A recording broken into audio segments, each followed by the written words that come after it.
violating the ceasefire, terrorist groups detonated a booby-trapped car in Damascus countryside.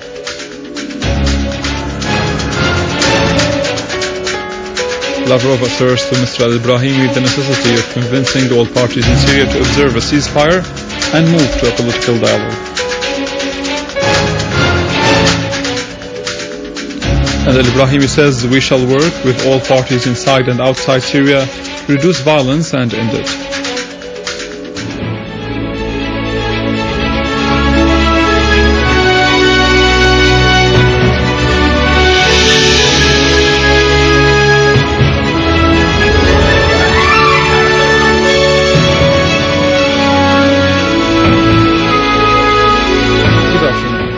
For the fourth day running, terrorist groups continue to violate the ceasefire announced by the Syrian Arab Army Command.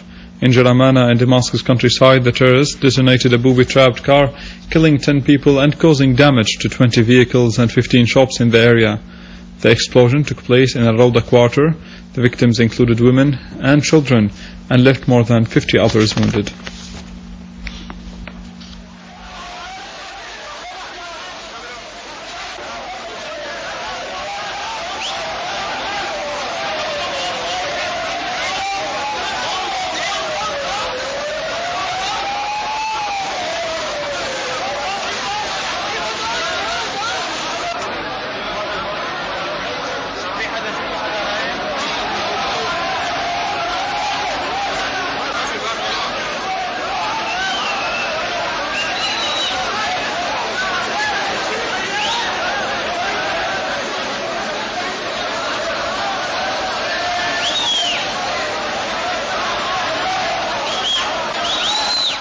And in Deir ez-Zor, terrorist groups carried out attacks on sabotage in the countryside of the governorate in the area of Ash-Hil.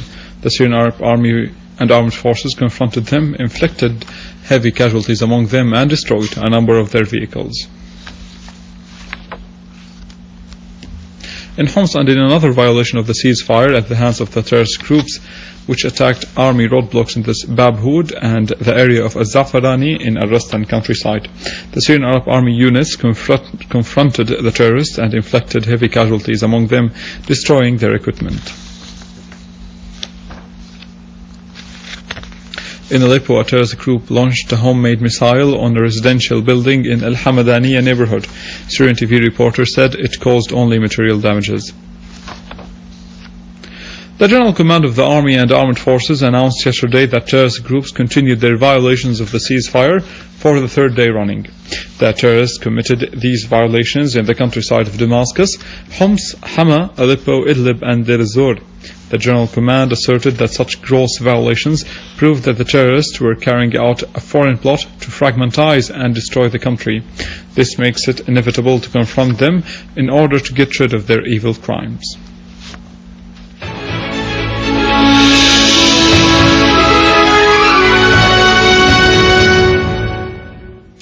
Russian Foreign Minister Sergei Lavrov affirmed that Russia supported the efforts of the UN envoy to Syria, Al-Akhdar al-Ibrahimi, to resolve the crisis and launch a political dialogue since the beginning, which is the same principle adopted in the Geneva Agreement, voicing concern over the escalation of violence in the country.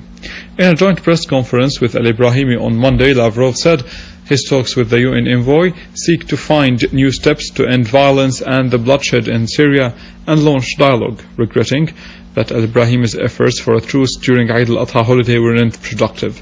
He also affirmed the need for the international community to support dialogue between the Syrian government and the opposition, noting that there were sides that hindered the work of international observers in Syria and are currently hindering dialogue and efforts to achieve peace.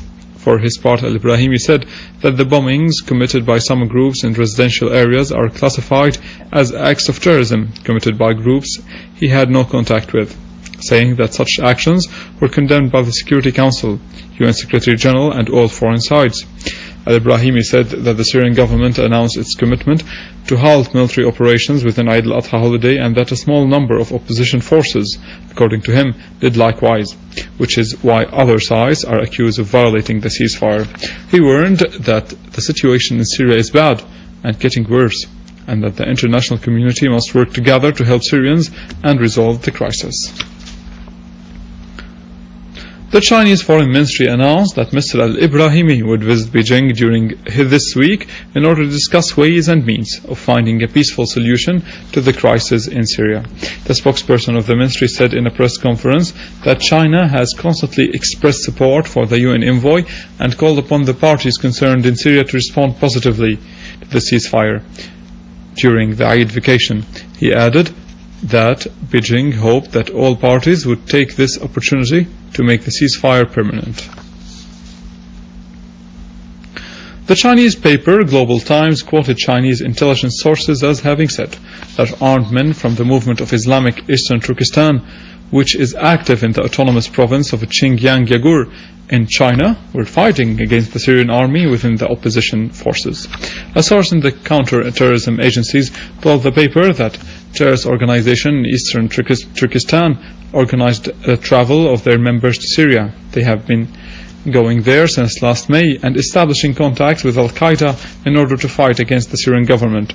The paper added that the Chinese fighters received support from Al-Qaeda and gained money from smuggling drugs and weapons, in addition to kidnapping people and looting operations. And with this, we reach the end of our news for today. For more details, visit our website in English, www.syriaonline.sy. For now, stay with us. After the break, Denise has the latest in economy.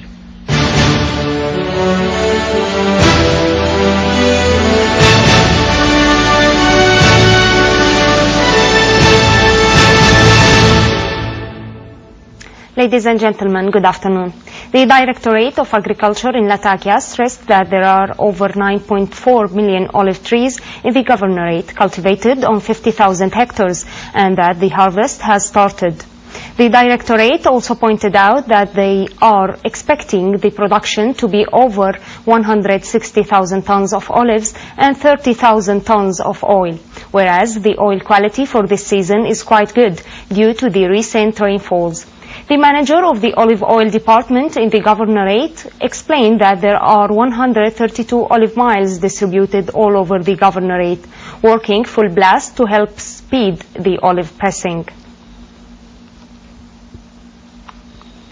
In France, the Housing Loans Watch stressed that the old residential properties loans are still going down as the real estate market in France is down to a 3-year level, adding that this is the worst during the real estate crisis. The Housing Loans Agency also pointed out that the real estate loans for purchasing old houses is about 8% down, as it will decline to 115 billion euros by the end of 2012, which means that the finance for loans fell by 30%, while the employment statistics show that the number of unemployed people rose to over than 3 million people, and there are no indicators to show that this will get better.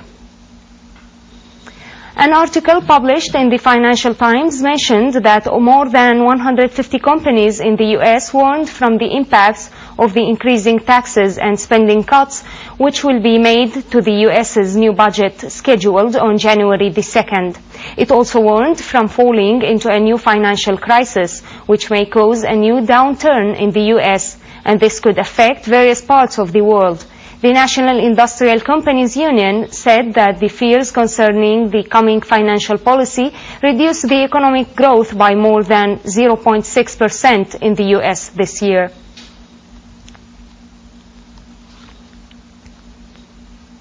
The Prime Minister of Japan, Yoshihiko Noda, warned that unless government is allowed to issue some new bonds, the government's fast performance may stop.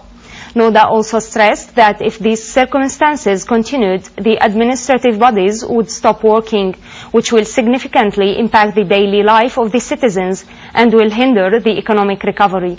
He said that the government bonds which can be issued should cover about 40% of the budget till March 2013. But the government is forced to postpone part of the government expenditures, particularly on the local associations, due to the blocking process. Brent crude fell by more than $1 per barrel because of the refineries on the east coast of the United States stopped their operations as Hurricane Sandy is approaching. thereby reducing the use of oil in the largest consuming country in the world.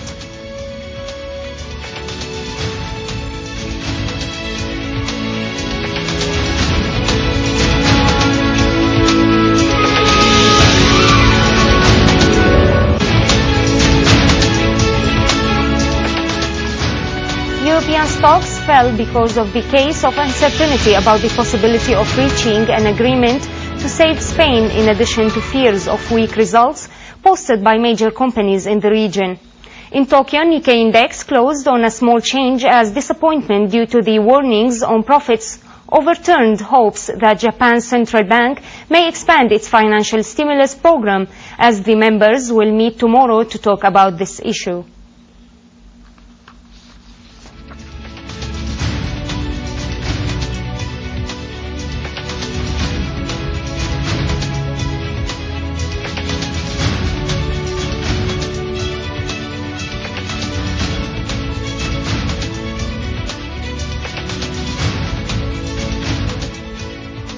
Gold prices rose after the American economic data raised the prices during the previous session, but gains may be limited due to the high US dollar and the continuing worries about Greece's debt problems, in addition to possibility of providing Spain with a bailout.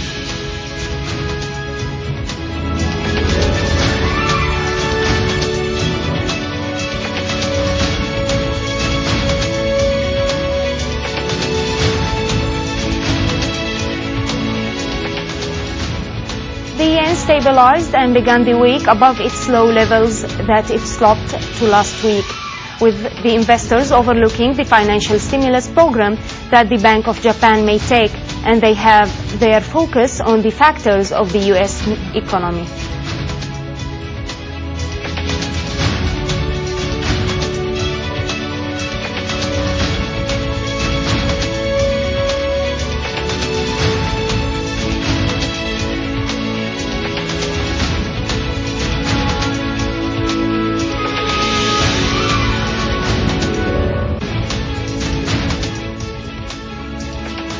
Ladies and gentlemen, this was our economic news for today. Thank you for watching. Goodbye.